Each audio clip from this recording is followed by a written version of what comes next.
नहैले आज शैम्पू से आवतारे सोया सखी टेम्पू से। अरे ई तो पुरान के होए बे। अरे तो होई ना का सुन ना बानी हम नहैले आज शैम्पू से आवतारे सोया सखी टेम्पू से। अरे कॉपीराइट आ जाइए बे। अरे ई लकिया के भजन है बाबू बासे क दे। बानी हम नहैले आज शैम्पू से आवतारे सोया हमर टेम्पू से।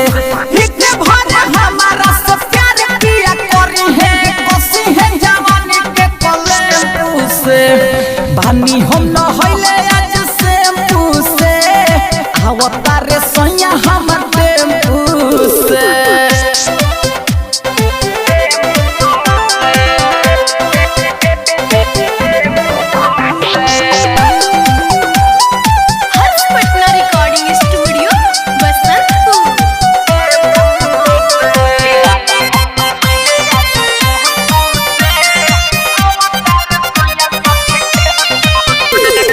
सौ सिंगार के बानी तो यारी आवते सोया के धरम भरया का बहरी। अरे ना ना ये बे ई तो पुरान के न जाता। अरे रे तो गलती हो गई होइले ना का सुन। दिन दोपहर हम लगाइले हकीली मन होई खुश पलंग रात भर हिली।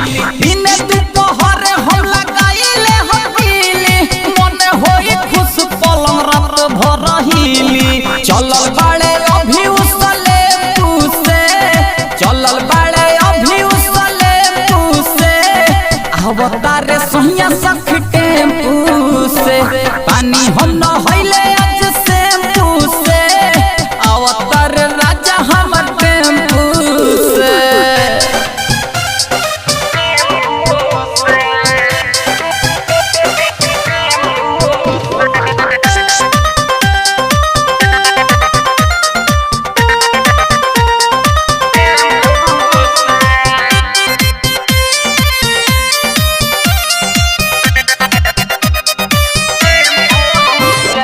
लकी राजा गोलू सतीश बड़े सनो में हवे के खबर सुनी लड्डू फूटे मन में। अरे हो ये अपन है बे। तो तुमको का लगा है बाबू लकिया अपना गाता है। से गम कौले रखब इतर भीतर मार के कोरा में सुताई कभी मासूम भतार के। से गम कौले रखब इतर भीतर मार के कोरा में सुताई कभी मासूम भतार के।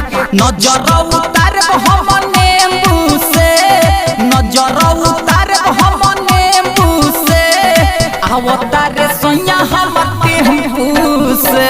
बानी हम नहैले आज शैम्पू से आवतारे राजा जी। अरे टेम्पू से ये सखी अरे तोहर मिठाई खियाए बावे ना दो।